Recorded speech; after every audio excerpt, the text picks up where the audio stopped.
Thank you, Chief.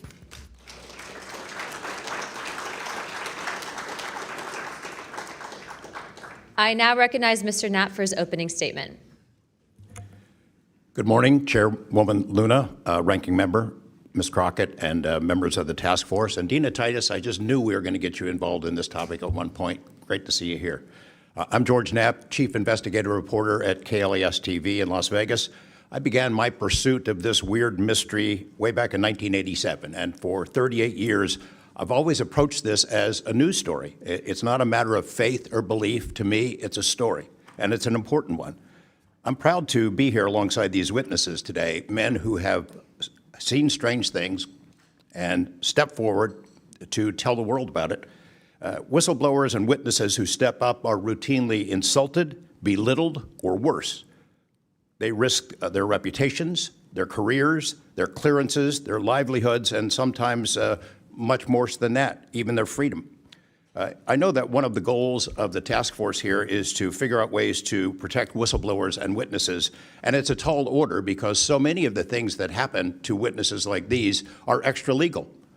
They're carried out by persons unknown, as Mr. Dave Grush, sitting up at the top of the room, knows all too well, including events in recent days that have happened to him.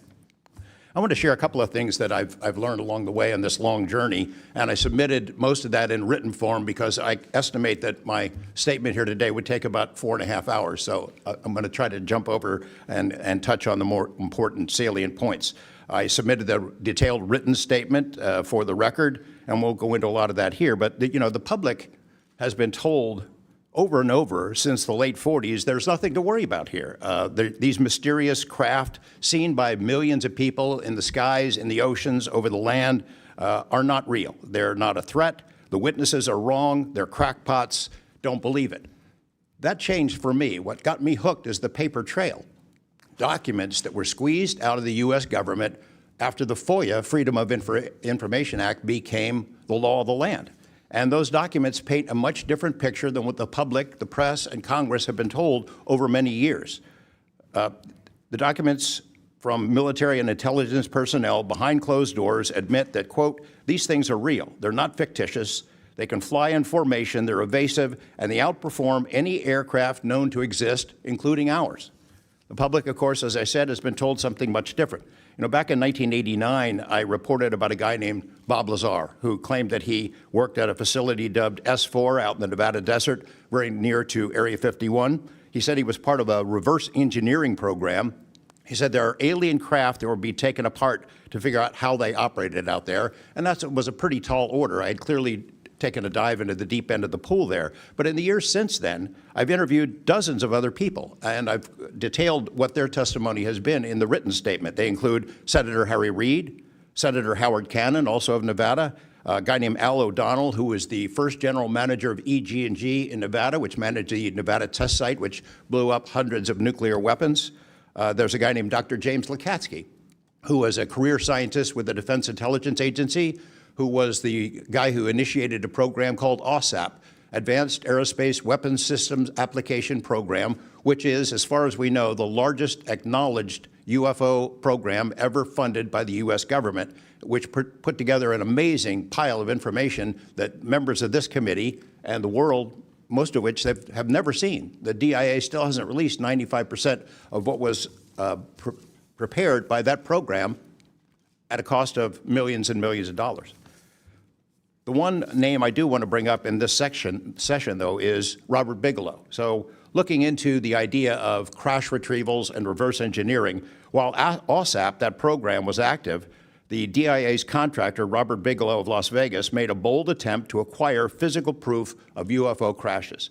It's been widely reported and suspected that Lockheed Martin is one of the contractors, the defense contractors, that has held this stuff, stored it away in secrecy, and tried to figure out how it works. I have confirmed on the record that Robert Bigelow and a trusted colleague from OSAP met with and negotiated with senior executives at Lockheed Martin and hammered out a deal wherein Bigelow's company, Bass, would receive a quantity of unusual material that had been stashed away and protected at a facility in California. That material was not made here. I want to move on now to the Russia files, because that was going to be sort of the central impetus of what I was going to talk to you about today. Back in the early 90s, I got into Russia, met with a number of their defense officials, Ministry of Defense and others, who confirmed for me that Russia had been doing the same thing that the United States had been doing, that is, secretly studying UFOs while publicly saying something completely different. The documents and interviews that I obtained and have now shared with this task force show that the USSR launched what is almost certainly the largest UFO UAP investigation in the world. The first phase of that was an order was sent out to the entire USSR military empire that every unit, you see anything strange in the sky, a craft, an orb, something unusual, you had to gather all the evidence, collect testimony from the witnesses, look for physical evidence, and all of that information went into one program at the Ministry of Defense. Thousands and thousands of these reports came in. A lot of them were first routed to the KGB, but then back to another program that came after this collection effort called Thread 3. And Thread 3 was an analysis program. We have provided to the committee the documents of what they were trying to do, and essentially they were trying to build their own UFOs.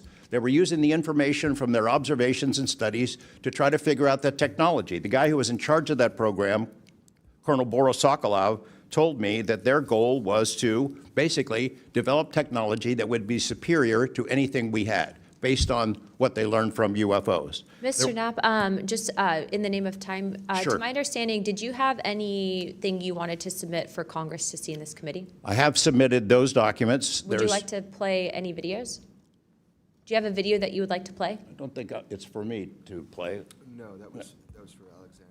Yeah, Alexander's video. Okay. You could play it, he could narrate it. Okay, we can, in the name of showing that video to everyone on task force, we'd like to play that video at this time. Sure.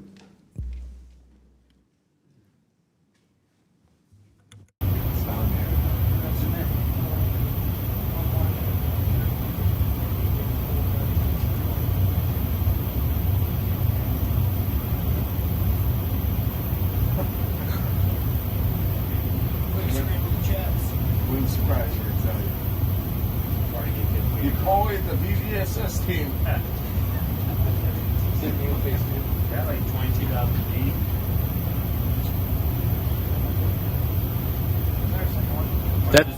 That shit took off earlier.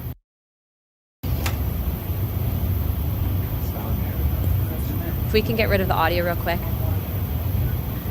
Mr. Wiggins and Mr. Knapp, we'll get back to what that video was in a moment, but we just want to make sure that it was entered into the record, as well as all the documents. Those will be able to be publicly found for everyone in the country to view. If we could, Mr. Knapp, we'll continue on the line of questioning, but I'm going to move on to Mr. Borland's opening statement.